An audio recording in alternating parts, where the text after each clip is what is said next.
চলুন আজকে আপনাদেরকে দিনাজপুর পলিটেকনিক ইনস্টিটিউটটা এক নজরে ঘুরিয়ে দেখাই। আসসালামু আলাইকুম, সবাই কেমন আছেন? আশা করি সবাই অনেক বেশি ভালো আছেন। তো দেখতে পাচ্ছেন আমি দিনাজপুর পলিটেকনিক ইনস্টিটিউটে চলে এসেছি আর ভাবলাম যে আপনাদের সাথে ব্লগ শেয়ার করা যাক।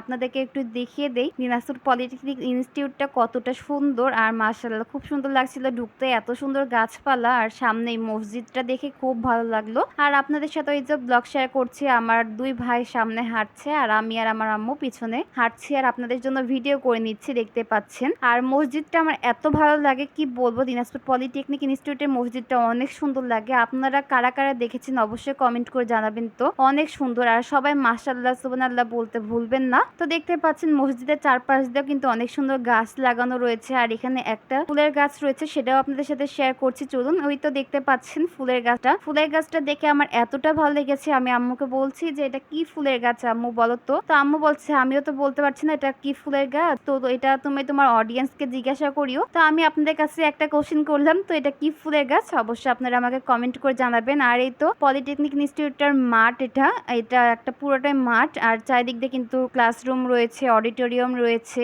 বিভিন্ন ধরনের রুমগুলো রয়েছে, প্র্যাকটিক্যালের রুম সহ। আর এই তো মসজিদের গেটটা মাশাআল্লাহ কত সুন্দর, সেখানে লিখে দেওয়া রয়েছে যে দিনাজপুর পলিটেকনিক ইনস্টিটিউট মসজিদ। আর এই তো আমি আর আমার আম্মু হাঁটছি আর আপনাদের সাথে সামনাসামনি এসে কথা বলছি, দেখতে পাচ্ছেন। তো আমি আর আম্মু গল্প করছি আর আপনাদের সাথে একটু মজা করছিলাম, তো সেটা আর ভয়েসটা দেওয়া হয়নি কিছু কারণে। তো দেখতে পাচ্ছেন এদিকে হাঁটছি আর আমি আম্মু গল্প করছি। আর এই তো দেখতে পাচ্ছেন কাজী নজরুল ইসলাম ছাত্রাবাসের এখানে সামনে দিয়ে যাচ্ছি, যেহেতু এগুলো সাইড দিয়ে সব হলগুলো রয়েছে, এখানে ছাত্রাবাস রয়েছে, ছাত্রীদেরও নিবাস রয়েছে। আর এটা কি ফুলের গাছ অবশ্যই কমেন্ট করে জানাবেন। তো এই ফুলটা কিন্তু আমি কখনো দেখি না এরকম, তো এটা কি ফুলের গাছ অবশ্যই কমেন্ট করে জানাবেন। তো আমার জানা নেই, আপনাদের যদি জানা থাকে অবশ্যই কমেন্ট করে আমাকে জানাবেন। আর এই তো এখানে অনেক ধরনের রুম রয়েছে, কিন্তু আমি এত তো জানি না। এখানে ছাত্র শিক্ষকের মিলনায়তন রুম, অবশ্যই এটা হয়তো ছাত্র শিক্ষকদের জন্য কোনো অফিসিয়াল কাজের জন্য রুম হয়তো বা, আমি তো শিওর না। আর এখানে রয়েছিল এটা মেডিকেল রুম, এখানে মেডিকেল টেস্ট করা হয় ছাত্র ছাত্রীদের বিভিন্ন ধরনের ভর্তির সময়,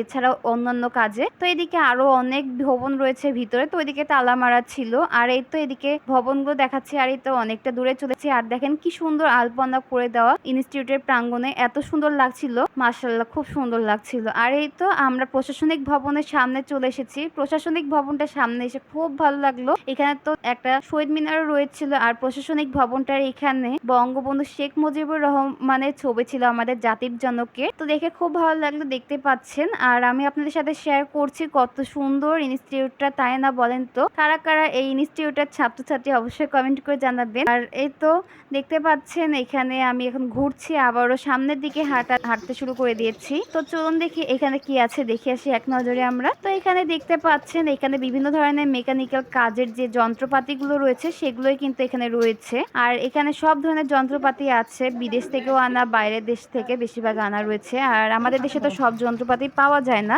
আর এটা ছিল অটো ডিজেল শপ, এখানে মেবি কোনো একটা সাবজেক্টের অটো ডিজেল শপের এটা হবে, আমি এতটাও জানি না, আমার ধারণা নেই, এর জন্য আমি আপনাদের সাথে শেয়ার করতে পারলাম না। আর দূর থেকে মসজিদটা দেখতে এত সুন্দর লাগছিল। আর দেখেন আমার ভাইরা কত লজ্জা পায় ক্যামেরার সামনে আসতে, দেখতে পাচ্ছেন তারা এত লজ্জা পায়, মুখ লুকাইতে লুকাইতে যাচ্ছে। আমি বলছি তোমাদেরকে আজকে আমি দেখাই ছাড়বো। আর এই তো দেখতে পাচ্ছেন এটা অবকাশ রুম, মানে এখানে অবকাশের জন্য আসা হয়। আর এই তো এখন চলে যাচ্ছি আর দূর থেকে মসজিদটা আপনাদেরকে দেখাচ্ছি। মসজিদটা আমার এত ভালো লেগেছে কি যে বলবো। আর দেখেন কলেজের কিন্তু কলেজের মাঠটাতে এখানে কাঁঠালের গাছ রয়েছে, মাশাআল্লাহ কাঁঠালগুলো ধরে রয়েছে। আর ওইদিকে আরো ভবন ছিল, তো ওইদিকে আমি আর যাই নাই ভিতরে, আমি আর আম্মু যাইনি। তো ওইদিকে যেহেতু গেলাম না কারণ কলেজ বন্ধ, এর জন্য গেলাম না। আমাদেরকে গার্ডও বলছিল বেশিক্ষণ দেরি করিয়েন না। তো এই তো আমরা চলে যাচ্ছি। আর ভিডিওটা কেমন লেগেছে অবশ্যই কমেন্ট করে জানাবেন। আপনাদের যদি ভিডিওটা ভালো লেগে থাকে অবশ্যই লাইক কমেন্ট শেয়ার করবেন, পেজটা ফলো করবেন, চ্যানেলটা সাবস্ক্রাইব করবেন। আর আমার জন্য দোয়া করবেন, আপনাদের জন্য দোয়া রইল। সবাই অনেক বেশি ভালো থাকবেন, সবাই সুস্থ থাকবেন, ভালো থাকবেন, সবার জন্য দোয়া করবেন। আল্লাহ হাফেজ, পরে কোনো ভিডিওতে দেখা হবে।